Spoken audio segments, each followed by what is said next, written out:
না দেখেন, তাওহিদি জনতা নিয়ে কিন্তু বিবিসি, প্রথম আলো সহ অন্যান্য গণমাধ্যম নিয়মিত তারা কিন্তু মানে নিউজ প্রকাশ করেছেন। আমরা আমাদের ক্ষেত্রে বলতে পারি, যেমন আমার বাড়ি হামলা হয়েছে, রংপুরে হামলা হয়েছে, বলেছে তাওহিদি জনতা, কিন্তু আসলে তাওহিদি জনতা বলতে সাধারণ ধর্মপ্রাণ মানুষদেরকে বোঝানো হয়েছে। কিন্তু আমরা দেখেছি এটা সাধারণ ধর্মপ্রাণ মানুষ নয়, এখানে একটা চিহ্নিত উগ্রবাদী গোষ্ঠী আছে, তারা প্রভাবিত করছে, তারা মানে ইনস্টিগেট করছে, তারা মব সৃষ্টি করার জন্য মাহফিলের নামে, সমাবেশ নামে হ্যান্ডবিল রচনা করছে।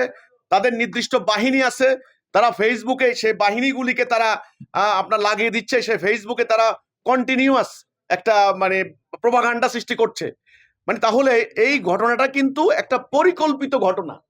যেদিন ঘটানো হয় সেদিন কিছু উৎসুক জনতা এসে হাজির হয়, সেই উৎসুক জনতার মধ্যে আবার অপপ্রচার চালানো হয়, অমুকে আল্লাহর বিরুদ্ধে কথা বলেছে, নবীর বিরুদ্ধে কথা বলেছে ইত্যাদি। কাজেই তৌহিদি জনতা বলতে ধর্মপ্রাণ সাধারণ মুসলমানদেরকে যেভাবে দায়ী করা হয়, বিষয়টা তা নয়। এখানে বিভিন্ন সংগঠন আছে, তারা রাজনীতি করে, ধর্মীয় দল আছে, বিভিন্ন ধর্মীয় গোষ্ঠী আছে, তারা কিন্তু একটা মানে ধারাবাহিক প্রক্রিয়ার মধ্য দিয়ে নির্দিষ্ট দিন ঘটনাটা ঘটায়।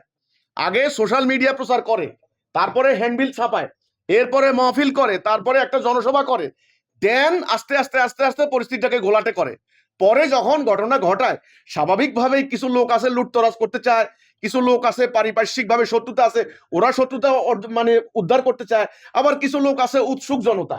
তো কাজেই এই ঘটনাগুলোর পেছনে সাধারণ ধর্মপ্রাণ জনতা নয়, এটার পিছনে পরিকল্পিতভাবে একটা উগ্রবাদী গোষ্ঠী কাজ করছে তাদের লক্ষ্য হাসিল করার জন্য।